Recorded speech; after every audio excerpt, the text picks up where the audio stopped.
Good morning, everybody. I'm Larry Weissoon. If you enjoy real-world hunting and fishing talk, you're really going to enjoy listening to my good friend, Luke Clayton, and his guest for the next hour. This is David Fox, and welcome to Outdoors with Luke Clayton and Friends.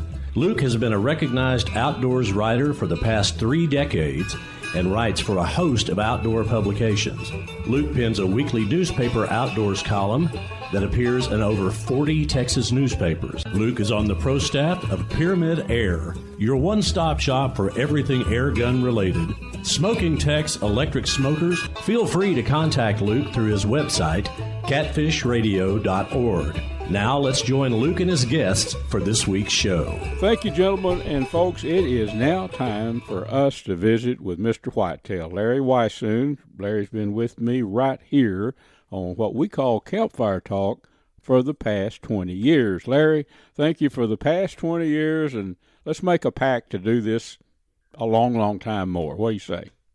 You just made a pact as far as I'm concerned, and I appreciate this. I've said so many times in the past, this is the one thing I look forward to every week is to you and everybody out there, and really want to thank, because of my presence here, the DSC Conservation Education Hunter Advocacy, of course, Hornady, accurate, deadly, dependable, Stealth Vision, which is they create the finest hunting optics to be found anywhere, headquartered there in Crockett, Texas, and Taurus handguns. I love the Raging Hunter handguns and hunt with them every opportunity I can, as you well know. And you know, we're in the spring, and there's a lot of good things going on, and I have to say I had an absolutely fabulous time at the DSC Oklahoma chapter, which was held about a week ago, and great success. And with the DSC chapters, we've got one coming up in East Texas, and the East Texas chapter in May, and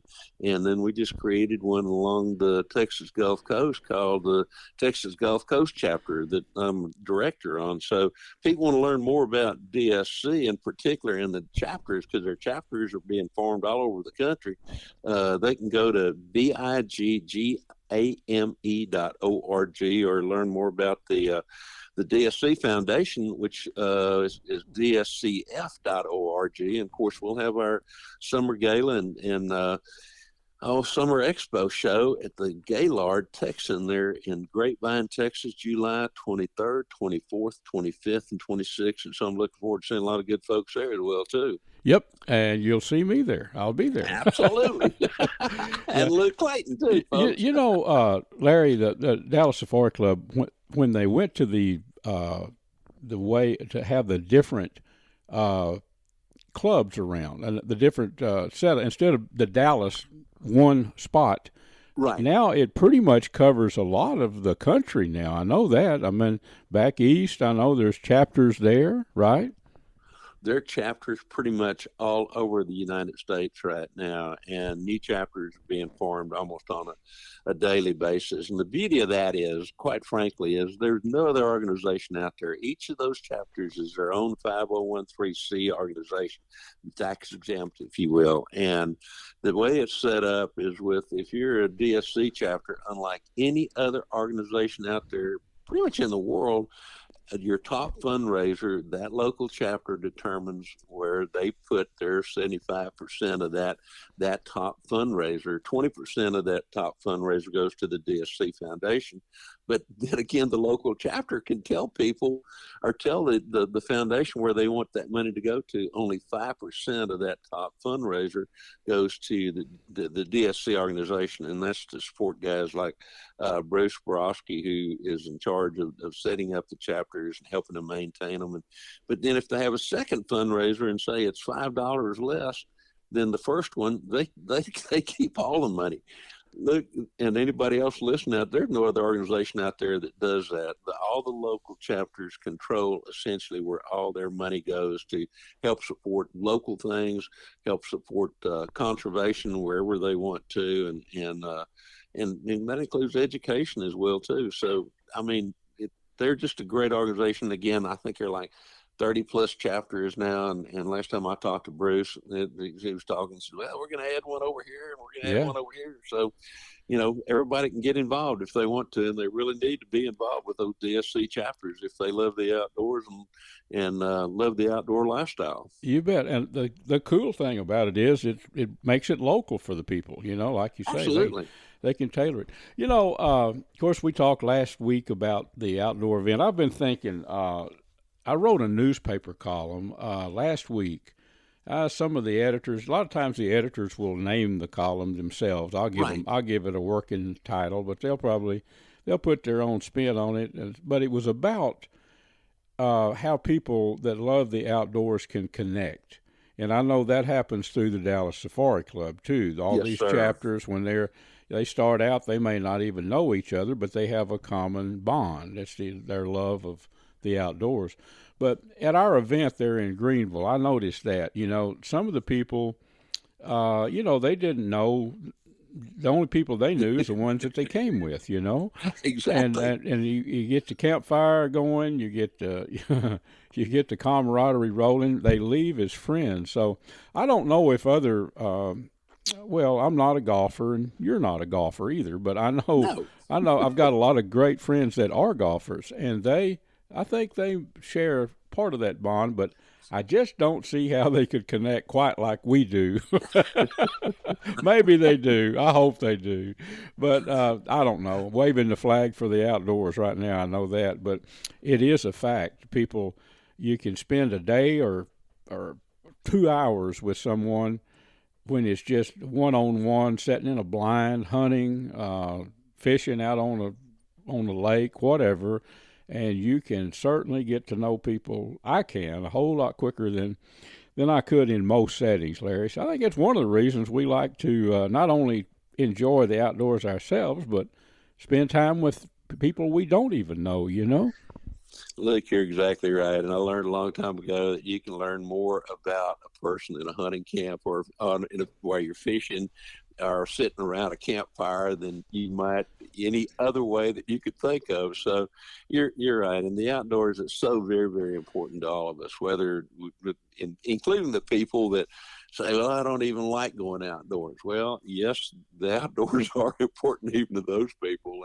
And one of the beauties of it is, the people that do love the outdoors, I talk a fair amount at different places about becoming involved with wildlife. And I tell people, I said, if you live in an apartment building that's 14 stories tall and you've got a flower pot that sits outside, you're a wildlife influencer when you get down to it, because there are butterflies, there are hummingbirds, and it's really all connected. But the thing about it is the habitat that we have, wildlife habitat that remains, is so important. And anything that we do to improve that habitat for the game species, be it elk, desert bighorn, pronghorn antelope, waterfowl, anything having to do with wildlife that is taken and used, it's a lot of times it's those other animals like the songbirds and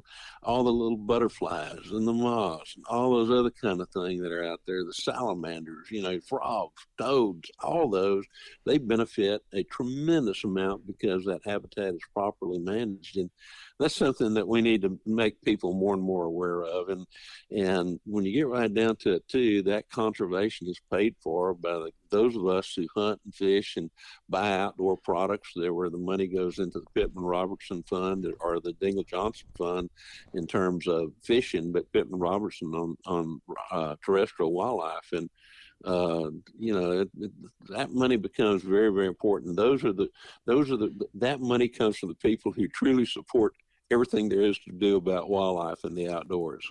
That's exactly right, Larry. A good case in point, it's turkey season now. I know. Man, yeah. I will talk about it later, but a couple of hunts under my belt, and I've got one more coming up. I love to hunt spring turkeys. Maybe, I don't know. It to me, calling turkey and all reminds me a whole lot of elk hunting. Way two different things, but it's a lot alike too. You call and you hope you can bring the bull in or the old long beard.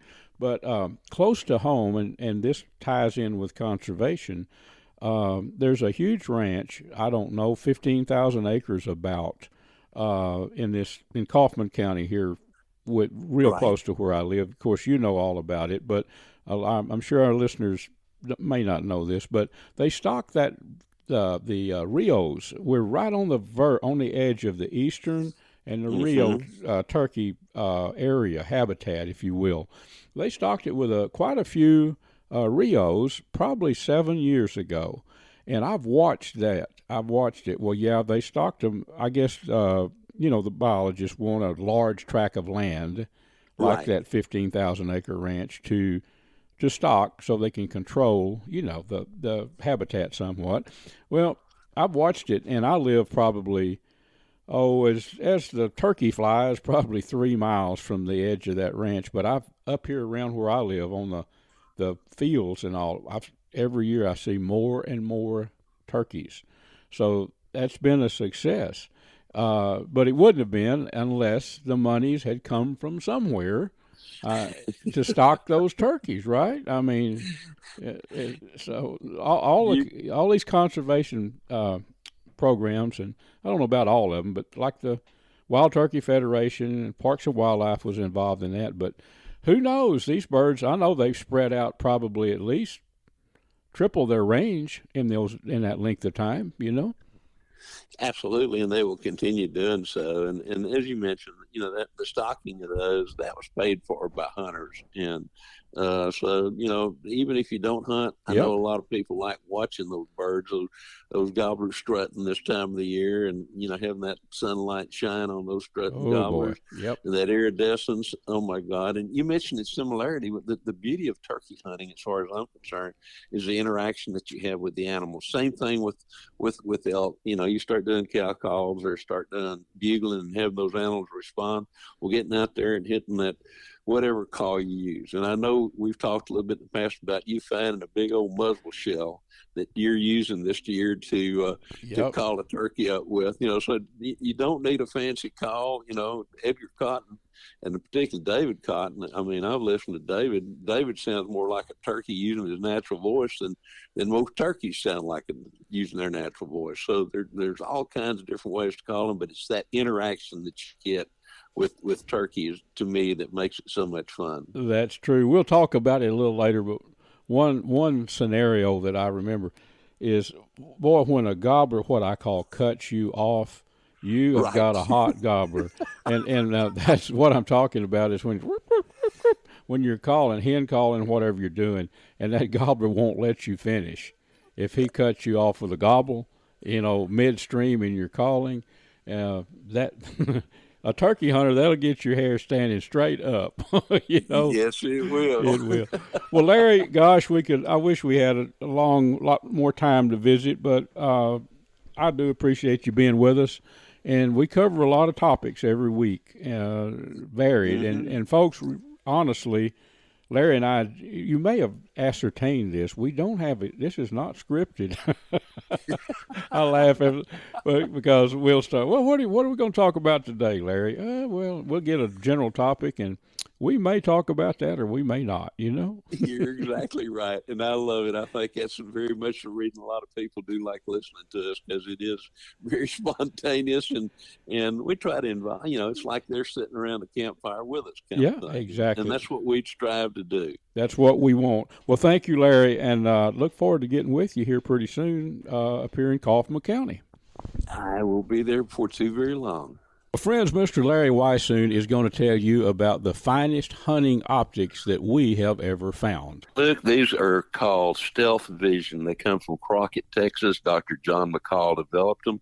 They're 34 millimeter tubes as opposed to the narrower tubes, so more light transmission. They have a little green light that comes on. That scope is leveled because that's when you want to pull the trigger. They have an optional lighted reticle as well, too, and a whole lot of other products. And folks can learn more about them by going to stealthvision.com.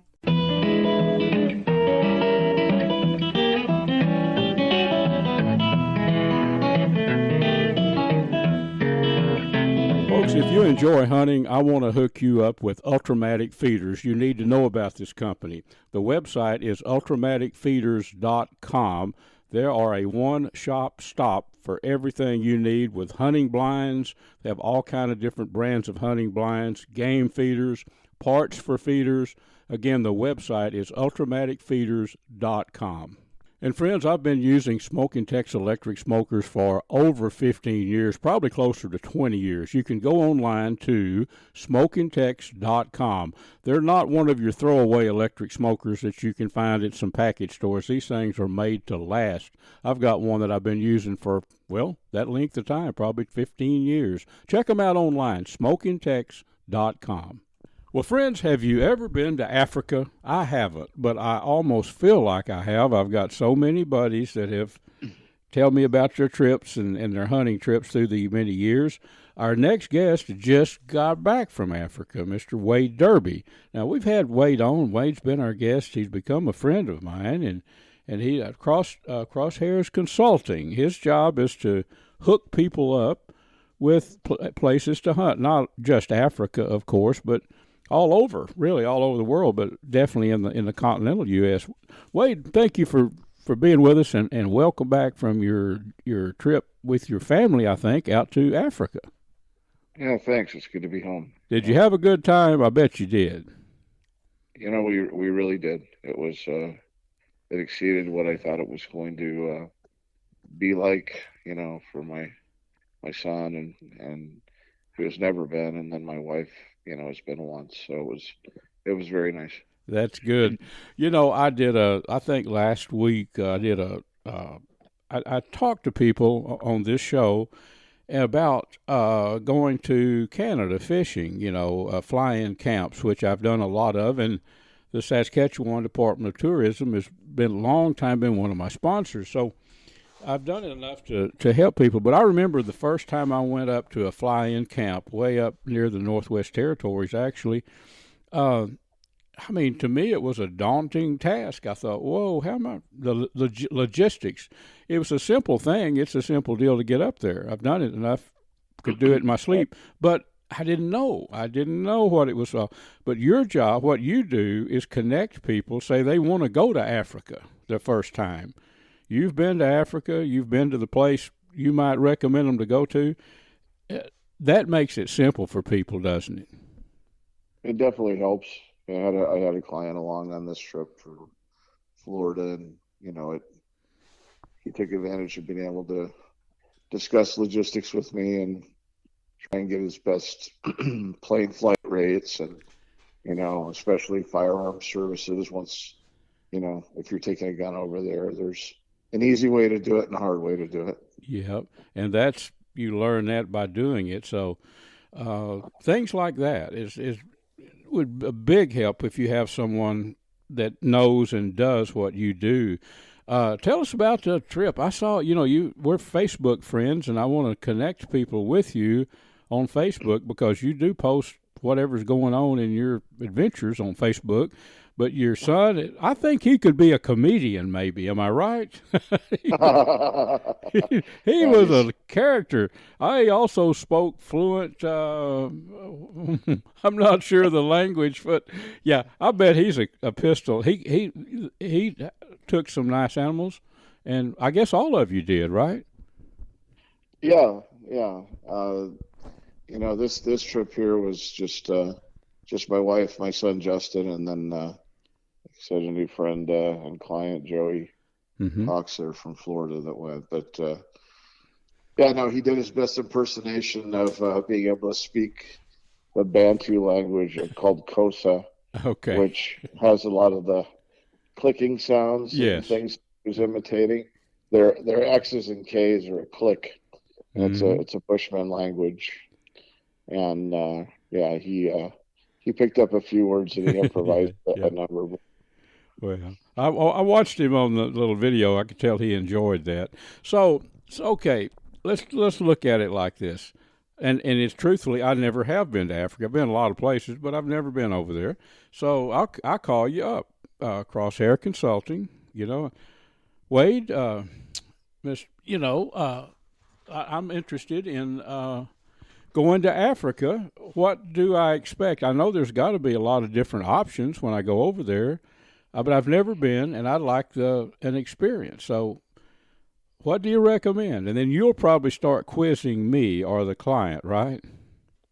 Yeah, I mean, what are you looking for? What type of an experience?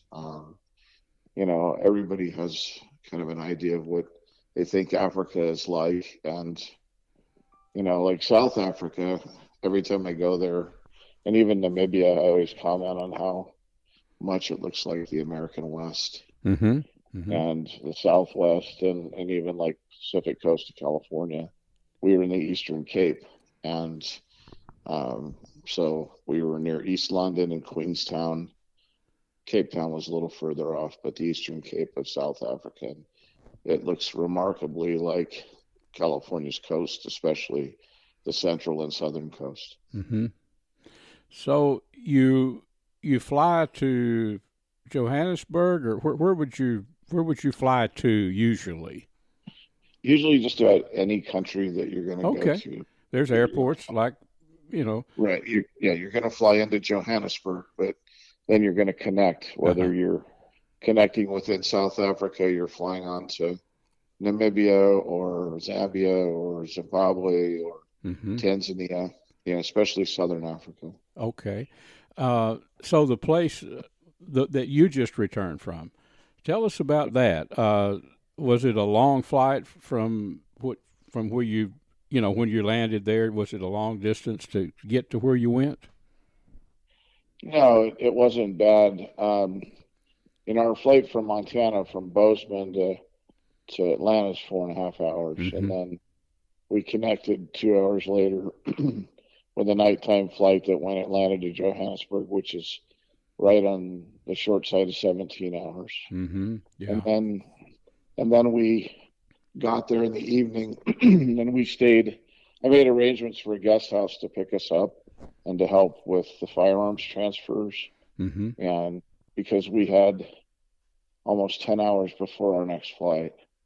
So we ended up going to the guest house, having dinner, having rooms, being able to shower, and get some sleep before we went back and took the domestic flight to East London, South Africa.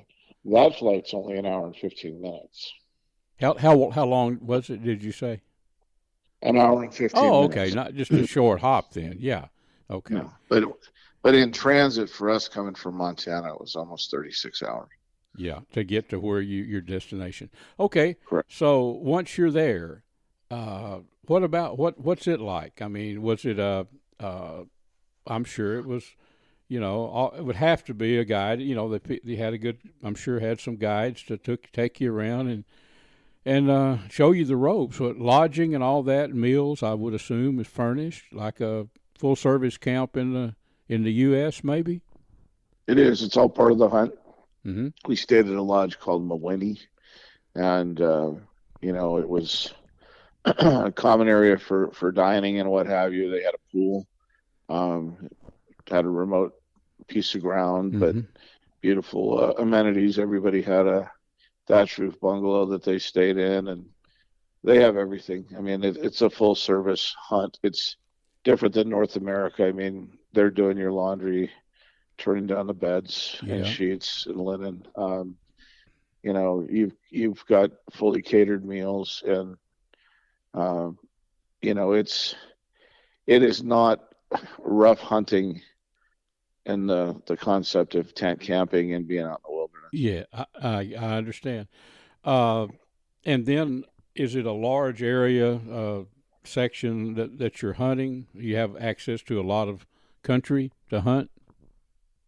Yes, I mean, just in that area alone, there were, and I'm going to refer to them as farms because they actually have quite a cattle industry over there and what have you. But I had about 11 different farms, and I don't even have any idea how much acreage it was, but it's significant. I mean, we're talking about square miles of land to hunt with different terrain features and different species that occupy those areas. Yeah. Well, would you? I know your son was there. and you hunted. Yeah. So would you have a say Monday morning, the first morning, let's just say, of the hunt, plains game, or would you say, okay, we're going to go out and we're going to target impala or whatever? Did it go like that, or was you just out and then you had some targeted species, and when you had a chance to put a stalk on them, you went after them? How did that work? Andrew, my professional hunter, had some species that we were looking for, so he had organized areas and a plan for each day. Mm-hmm. And of course, sometimes it changed on the fly, but we started out in a veld area that had I think we saw 8 different species. We got there in time to do a quick evening hunt after everybody zeroed their guns, and in a couple hours we saw 8 different species. Yeah. And so that veld area, for example, it had impala, it had springbuck, it had black wildebeest, it had waterbuck, it had blessbuck, it had an animal called a bontabuck, which is very similar to the blessbuck. There were some gumsbuck in the area, kudu, and yalla. So significant number of animals. Yeah. Well, did you take anybody shoot anything that first afternoon, or The first afternoon we did not. No.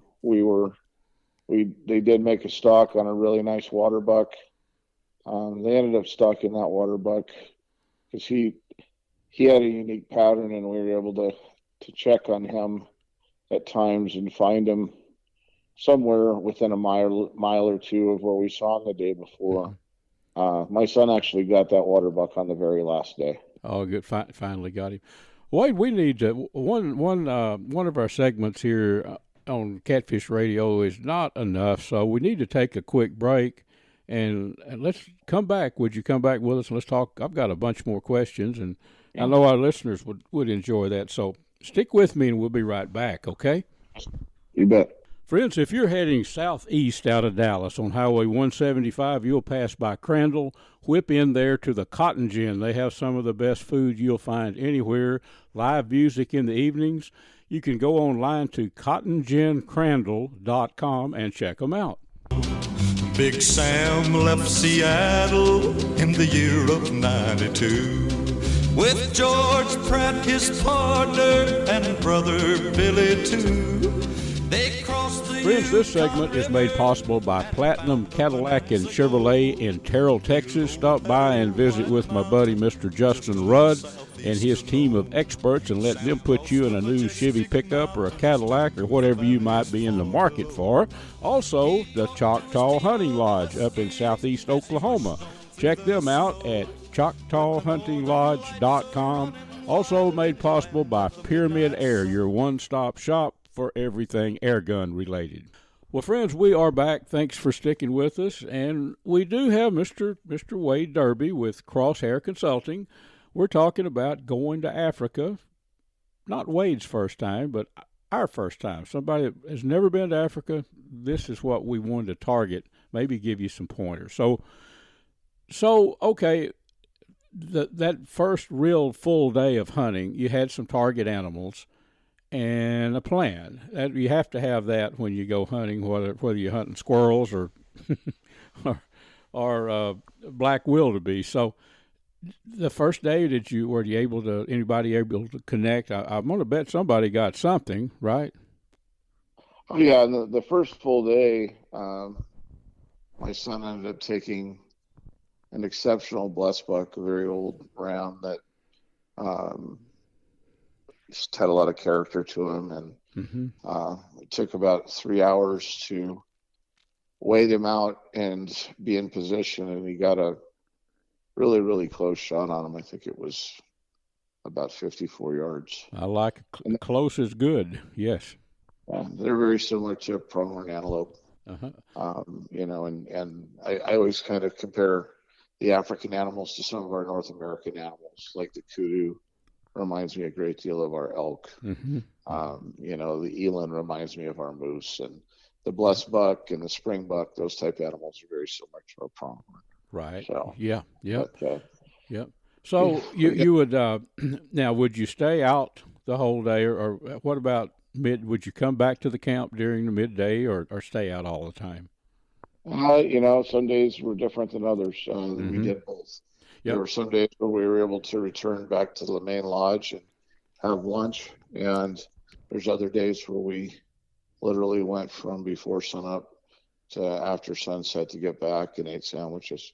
Yeah, packed a lunch. Traveling and trying to be in the right place at the right time. Yeah. I mean, one of the more unique animals that my son was able to get, and I still have never gotten one because I let him take the hunt, is what's called a bush pig, which is not a warthog. It's an entirely different animal. I want one. I would go over there just for a bush pig. Yes.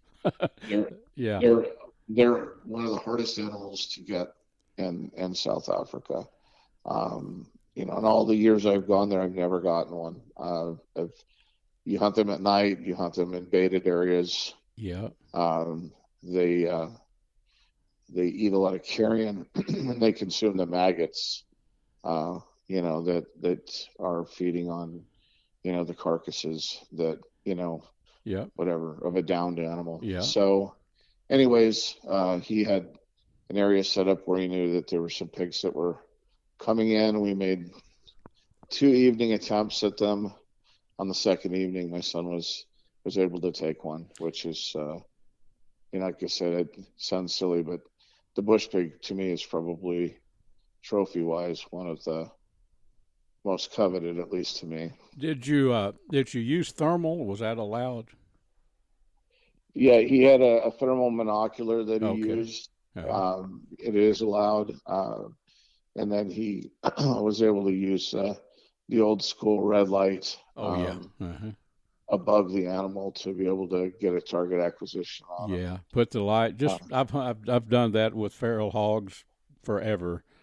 A lot before I actually got into thermal, but you use them. The whole key is to use that beam up above them. Don't put the beam right on them. Just put the fringe area of that light, and that doesn't spook them. That's my kind of hunting, Wade. I do a lot of. They're not bush pigs, but they're feral hogs that I live within a quarter of a mile of some awesome hog hunting too. So. Well, that's cool. And you also, I think, did you take a Cape Buffalo? I saw a picture there of one, I think. My son did. Yeah, my son got a Cape Buffalo.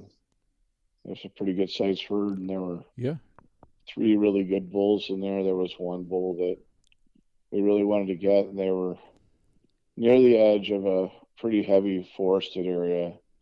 And Cape Buffalo will stand their ground for a long time, but then they'll get fed up and they'll just say, boom, take off, and they'll go into that thick stuff, and you do not go in there after them. No. So we got fortunate that basically he made 4 stalks.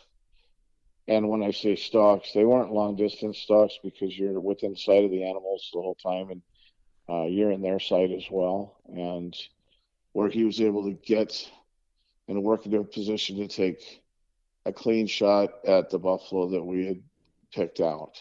Mm-hmm. And of course, when you've got 80 animals there, that's not an easy feat. But he ended up taking actually a little bit more difficult type shot, but it's pretty effective if you hit him right. And he did. He took a full frontal shot. Oh, yeah. I bet that would be, Yeah.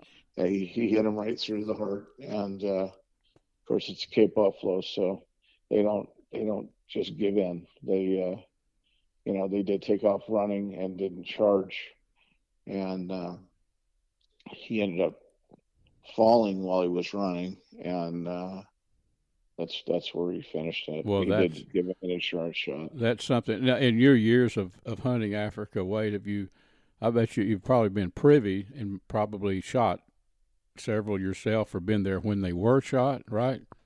Yeah. Cape Buffalo. Oh yeah, for sure. Yeah. Have you ever had one a real close call with one? I mean. Yeah, I did. I mean, I ended up shooting one in the Limpopo a few years ago with a frontal shot as well, but it was even closer. My son's shot was about 40 yards. Mine was about 10. Ooh, yeah. And it wasn't the buffalo that I shot, but it was the buffalo that were around us. And we actually got charged by a smaller bull after we shot the bigger bull. So you kind of have to have your head on a swivel quite a bit, especially when you're in close range and in and around the herd. You just don't want to let your guard down with these things. So it's not uncommon, not necessarily the one that you shoot, that you're targeting, but it's not uncommon for another one to charge then, I guess. Right.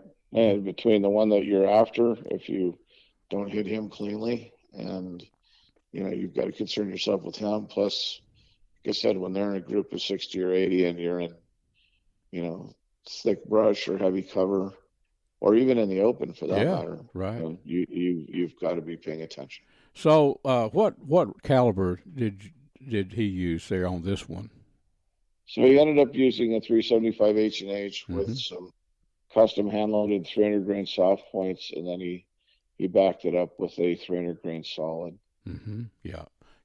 And then the dangerous game, the PH, as he's got a big gun too. Was he using a double, or did he? What kind of gun did the PH use? He had a Sacco 416 Remington Magnum with iron sights. Yep. And he didn't end up having to take any shot. Justin made the first shot very clean. And I actually caught that on film. Oh boy! You could see a clean hit, and the buffalo's reaction through, hit through the heart, and then when he went down, they were right there, and just because it is a Cape buffalo, we gave him an insurance shot just to make sure he stayed down. Yeah. Like I've read and heard, that's the dead ones that get you, right? I mean, you want to make sure they are dead. Yeah. No, I've seen a number of them take multiple hits and get right back up. They must be. I've often heard, and this is not firsthand because I've never been there. I've hunted exotics here, in the U.S. quite a bit, and maybe that's a little bit similar to some of the animals. So, but the African game, I've always been told by many different people that they have a tendency to absorb more lead and keep coming than most animals, in the U.S. Have you found that to be the case? Yes. I mean, yes and no. The thing that I've found, and I was taught to be a meat hunter, so yep. I always shot everything behind the shoulder. Me too. Shot it in the head, behind the ear, if it was appropriate. Yeah. And, I had told my son, and the PH told my son, the typical Western shot on most of these animals is too far back. And so the shooting them in the point of the shoulder is what's encouraged. And he did see the difference. He shot a black wildebeest, and he hit him what normally would be quite well. Slightly behind the shoulder, a little bit high, put the wildebeest on the ground, but then it got right back up and took off. And he was a little bit dumbfounded that it even got up. Could do that. I get it because I've always been, to this day, when I shoot deer, it's right there at the crease of the shoulder. I want to long shoot them. I want to drop them for sure, but I don't want to. The sure way to shoot them is up into that shoulder. You put a solid, a good round through both shoulders, you're going to mess up some meat. But I've had people tell me, okay, Luke, you're going to lose. How much meat are you going to lose? 5 pounds, 6 pounds of meat. That's true, but I cannot make myself. When I say a whitetail deer, I'm going to put those crosshairs right there at the back of the shoulder every time. And I don't do. You hear them talk about neck shots on deer and all that. That's good. If I'm not knocking it, if that's what a person does, but they move their head so much. That's where I shoot deer. So, and see, down in the thick brush country down there in South Texas. Yeah. A lot of ranches require you shoulder shoot. Yeah, I know it. They don't. I hate to look for game and hogs. I shoot a lot. Well, I kill a lot of hogs. It's my game here where I live. And center of the jaw, I mean the back of the jaw, in the middle of the neck, bam, and they don't go anywhere. They can't, So people say shoot them in the head. Well, if you've ever looked at a hog at night through a thermal or whatever, and watch it eating corn probably, and watch that head moving around, that's an iffy deal. Wade, I've enjoyed. I wish we had 2 hours to visit with you. I would like you to connect people with Crosshair Consulting, with your company. And I know you make yourself available for people that they may not want to go to Africa. They might want to go to Africa, but they might want to plan a trip for pronghorn or whitetail in East Texas or wherever. What's the best way to connect with you? Well, I'm on 2 social media platforms. I'm on Facebook under Crosshair Consulting, and I'm also on Instagram, Crosshair Consulting. And then my cell is 406-439-8512. And then I do have a website that's up. I've had it for many, many years, and it's a placeholder right now. It's being refurbished. So it's not very comprehensive anymore, but it's just simply www.crosshairconsulting.com. Well, Wade, thank you a lot. I do want to get you back. I know you're going to go to Virginia soon to hunt with a good friend of ours, Mr. Samuel Old. Out there, you're going to have a treat, and I bet you're going to shoot a 25 or 26-pound eastern gobbler. That's what I'm going to predict. But would you, after that hunt, how about getting back with us? Let's talk some turkey. How about that? Oh, absolutely. I'd love to do that. Well, thank you a lot, buddy, and welcome home from Africa. Folks, I want to tell you about one of my long-term partners, and that is Pyramid Air. The website is pyramayd.com. They're a one-stop shop for everything airgun related. Big bores, little bores, PCP guns, springers, you name it. All different brands, some great airgun supplies, but also a whole lot more. Archery, ammo, optics, shooting and outdoor gear, action sports, all this stuff can be found right there and ordered through Pyramid Air. So remember, go online to pyramayd.com.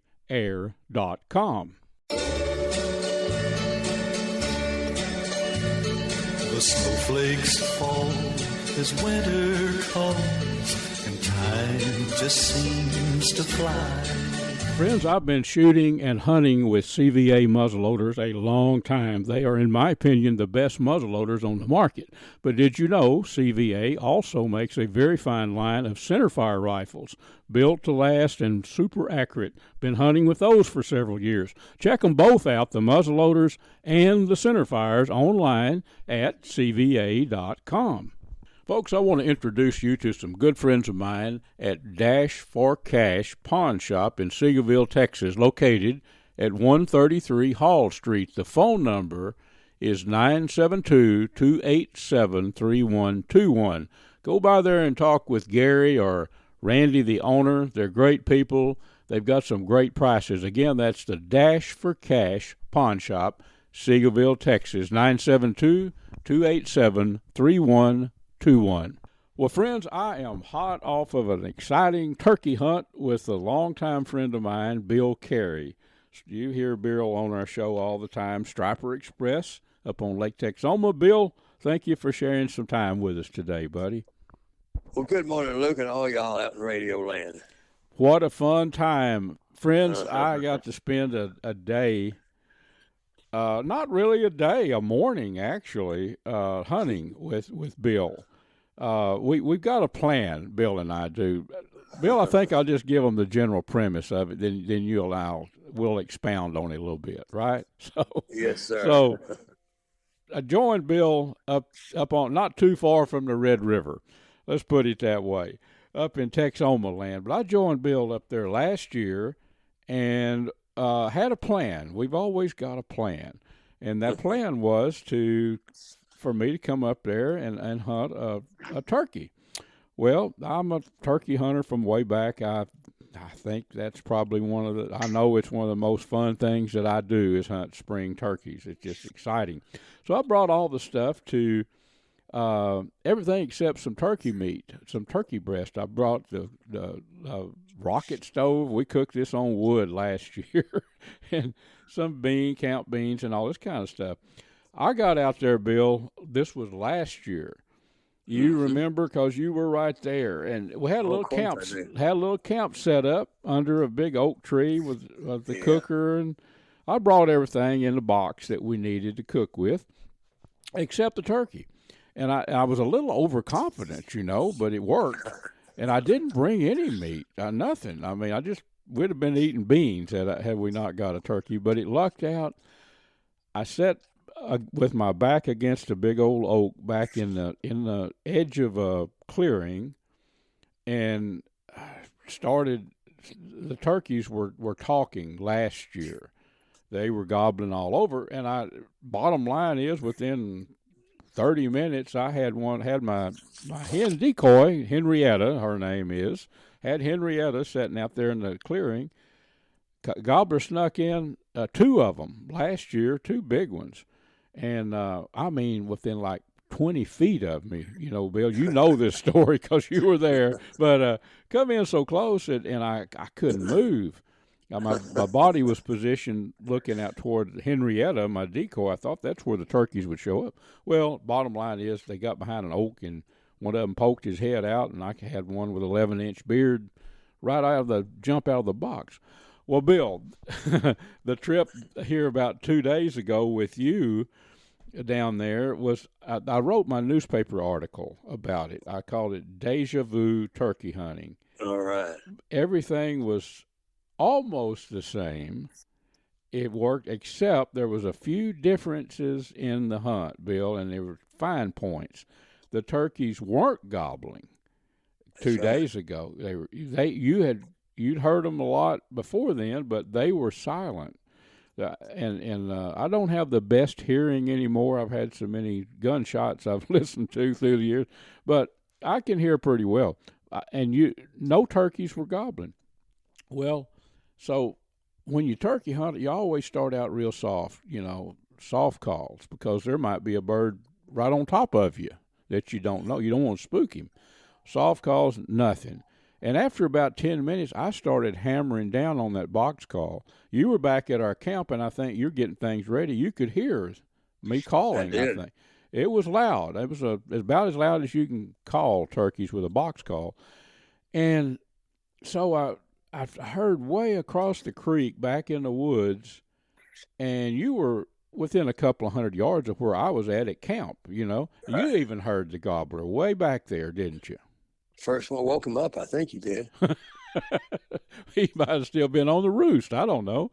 But that's textbook turkey hunting. That's what makes a guy get up at 4 a.m. and drive to go turkey hunting. That bird sounded off across. Honestly, Bill, from where I was at, I think he was at least 200 yards back in the woods. And from across the creek over there, and he zeroed in on you. He heard it, didn't he? Yes, sir, he did. He heard it, and I immediately heard, and the gobble was very faint.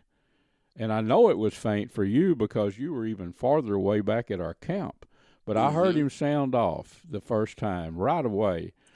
And then that's what makes you come back hunting turkeys, is what happened next. I wait about a minute, and then you'd hear me crank up again. And then every time that I would call, what he was doing, he would stop and strut, You can't see him. He's back in the woods. But he would stop and strut and gobble. Well, and I bet you probably witnessed all this too. We haven't discussed it, but, when he would call, then I'd wait about a minute, and I'd hammer down again. You could track his location, couldn't you, Bill? I know. It was great. It was fun. He zeroed in on you, boy. He did. He kept coming. And then the last time I heard him gobble, Bill, you probably heard it really well too. I mean, he was I'm going to say he was, 60 yards from me, but he was back in some heavy brush, heavy cover, back. Well, by then I'm facing where the sound is coming from. You got to be in position. Well, another minute or so, I just stopped calling because he knew he had built-in GPS. He knew where I was at. Somebody's booking a fishing trip. I hear the call coming in. That's the office. I'm sorry. That's okay. That's what happens when we're doing this live. Anyway, so he come on in close. All right. Now I got that covered up. That's okay, Bill. He come on in close, and I just shut up. I saw his head coming through the woods. This was one gobbler this time. He, instead of last year, the two were in the heavy cover. I shot them at like 20 feet, shot the one. Well, this one popped out in that clearing, spotted Henrietta, my decoy, and made a beeline straight to it. And by then, I'd already shifted my body around where I could shoot to my left. And bottom line is, bang, it was done. You heard the bang. Oh, me. I text Larry, Mr. Whitetail, and Jeff and Gary down in Athens a text, and I said, kaboom, mission accomplished. Yeah, well, it was a fortunate textbook turkey hunt. So then I had marinated some venison, stripped up ham meat, venison steak for a couple of days in the refrigerator with that Fiesta brand. I want to interrupt. Yeah. Yep. This is folks, I call Luke Camp Cook Clayton. He is a minimal camp cook, but man, he comes prepared and he's ready. So this is part 2 of the hunt. Yeah, I want you to tell this. We're living off the outdoors here. We got a little camp set up beside this pond underneath this big oak tree, and Luke shows up with this turkey, and then we go to plan B, which is the cooking outdoors. Now I'll give it back to Luke. Yeah, well, that's it. And so instead of depending upon turkey meat, which I was afraid, you don't get a turkey every time. You don't. But we did 2 years in a row, deja vu. That's right. I had that venison all seasoned, and I had the garlic chopped up. I had the bell pepper sliced. I had the jalapeno sliced, the onion in a bag, had some cilantro. I mean, had the tortillas. I like to cook fajitas with olive oil. I do. It just gives them a little sheen. I don't know how to describe it, but it's really good. So we broke out the old cast iron skillet and dumped that first the venison in there. It was already cooked and smoked, by the way. It's smoked and marinated. Yes, sir. Man. And had that, and then just dumped the bag of the veggies in there. And I like to cook them where they're, I don't know, maybe a little bit more done than some people on fajitas, but all those flavors just blend. So we had fajitas, and then I had the camp beans. And I've give this recipe a few times. It's so simple, but it's awesome. I mean, go to the dollar store, wherever, buy a can of the cheapest. They call them baked beans, but they're bland as heck. You 2 cans they're real cheap. But you don't want to start out with the highly seasoned, more expensive baked beans. Get the cheap ones. Okay. And then it's real simple. I like to actually maybe fry a couple of pieces of chopped up bacon in a skillet, and then go ahead and put a little cooking oil in there too. You need something to fry this stuff.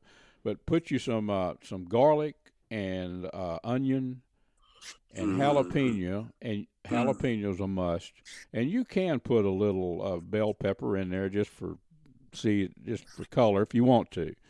But kind of soften all those together, and quite a bit of put a whole onion in there, and a bunch of garlic. So get all that soft, and then just dump your can of beans or 2 cans of beans, how many you're going to cook in that skillet. Stir everything around. Take a handful of brown sugar, throw that in there, stir all that in there. Put a little barbecue sauce, Bill. Yeah, you told me just a splash of barbecue sauce. Yeah, don't overdo it with the barbecue sauce. And then what I did, and you liked this, I know you did. Oh, mercy! I took some of the Kubi's makes some really good. Kubi's is a game processing place in Dallas, friends. But sliced up 3 or 4 links smoke links. Ooh. And that alone, you said, Luke, do we need fajitas? I said, yeah, we're going to have fajitas. Anyway, that's what I consider a perfect turkey hunt. And we're about running out of time here, friends. But what we're going to do, I talked to Bill. I said, let's let me come up and film and call. And how about you shooting one? So we're in the process of planning plan That's A, right. B, plan C. How about that, Bill? You got it, brother. You got it. All right. Striper Express, folks. All of you know how to contact Bill. Go on Facebook or striperexpress.com. Give him a call. They're catching some good stripers up there now, and get up there and have some fun with him. Thank you, Bill. All right, Luke. Friends, I hope you've enjoyed our show. You know, this is our 20th year to be doing Catfish Radio, and I enjoy doing it now probably more than I did when I first began. It's lots of fun every week. But I want to tell you about a destination, one of my favorite destinations, and it's the Choctaw Hunting Lodge. It's up in southeast Oklahoma, maybe an hour north of Paris. I don't think it's that far, but it's an awesome place. You can go online to ChoctawHuntingLodge.com and check it out. Beautiful lodge there. Trophy deer hunting on thousands of acres of Choctaw tribal land up there. It's just, if you ever go up there, you will return. A lot of eastern turkey in that part of the country. And probably our closest destination for many Texans to have a real chance to kill an eastern turkey. So that's got that going on. Exotic hunting, hog hunting. If you're an outdoor person, you'd love a visit there at the Choctaw Hunting Lodge. Folks, we are out of time. Make sure and tune in next week and be safe in the outdoors.